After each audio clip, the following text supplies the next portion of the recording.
में जो है अलग अलग कैटेगरी वाइज कुछ किया गया है कि वहाँ जो हालात हुई थी कहीं ऐसा ना हो जाए। हम लोग देखते हुए क्या जिस 20-25 दिन से यहाँ लगे हुए हैं उसमें सबसे अधिक समय हम लोग इसी के दे रहे हैं। हम लोगों ने वहाँ पे 15 समितियाँ बनाई हैं। उस 15 समितियों में अलग अलग संख्या में वॉलंटियर्स को, लगभग 500 वॉलंटियर्स को वहाँ पर हम लोगों ने चयनित किया है और उनको हम लगातार ट्रेनिंग दे रहे हैं, उनके साथ लगातार बैठक कर रहे हैं, जिससे कि उस जो पीक समय होगा, जो भीड़ का चरम समय होगा, उस समय कोई समस्या न होने पाए। जी, और कोई बेसिकली हम लोगों ने क्राउड मैनेजमेंट के लिए एक टीम को लगाया हुआ है, बाहर की टीम है दिल्ली की, और कुंभ जैसे बड़े बड़े ऑर्गेनाइजेशन में उन लोगों ने क्राउड मैनेजमेंट किया, वैसे टीम को हमने वहाँ पे लगाया हुआ है, हायर किया हुआ है। आपने यहाँ कहा है कि 33 करोड़ देवी देवता हैं, तो क्या आप इस मानते हैं कि कोटि और करोड़ दोनों एक ही हैं? नहीं, वो मैंने एक उदाहरण के रूप में दिया है। अगर आप 33 करोड़ मानते हैं, 33 कोटि मानते हैं, तो उतने तरह की पूजा पद्धति है। उस पे स्पष्ट कीजिएगा। हाँ, तो हम ये कह रहे हैं कि अगर वो देखिए, हमारे देश में भगवान जो है, जो देवता है, उसको देवता के रूप में मानते हैं। हमारे यहाँ जनजाति देवता भी है, हमारे यहाँ गाँव में भी देवता भी है, ठीक। तो इसमें कोई भी संख्या जो है ना, कोई भी संख्या वो एक प्रतीकात्मक है।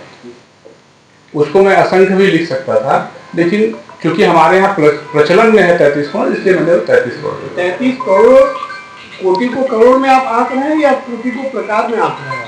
हम कोटि को दोनों तरह से आंकते हैं, क्योंकि कई जगहों पे वो करोड़ में भी आता है, कई जगहों पे वो प्रकार में भी आता है। तो हम इतना शास्त्रीय पद्धति में नहीं जाते हैं, हम उसको जो प्रचलित शब्दावली है उसको प्रचलन में मैंने उस तरह से इस्तेमाल किया है। ठीक है।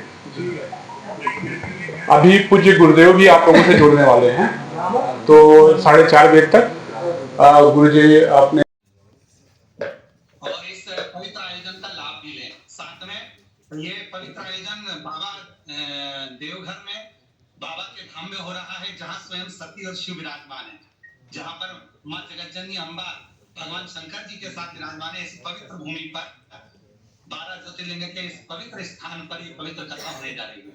और सबसे बड़ा सौभाग्य तो ये है कि 15 नवंबर को बाबा की कृपा से यहाँ पर जो इस पृथ्वी के सबसे बड़े लाल हैं श्री बिरसा मुंडा जी की इस पवित्र जयंती महोत्सव पर भी 150वां जयंती महोत्सव है, उसके अंतर्गत ये कथा 15 नवंबर को उनका जयंती उत्सव पड़ रहा है। तो ये एक अलग ही गौरव का विषय रहेगा, जो कि झारखंड की भूमि से जनमानस को, पूरे विश्व को मिलेगा। और इस पवित्र अवसर पर आप और उन कथा का लाभ लेंगे। जितने भी पत्रकार बंधु बैठे हैं, मैं उनको बहुत बहुत धन्यवाद देता हूं कि आप सबका सहयोग मिलकर, और ये रजत जयंती भी है, झारखंड राज्य का जो निर्माण हुआ उसका, तो ये भी एक अवसर इस कथा के अंतर्गत रहेगा, जिसमें पूरा झारखंड आनंद लेगा और बाबा का आशीर्वाद प्राप्त करेगा।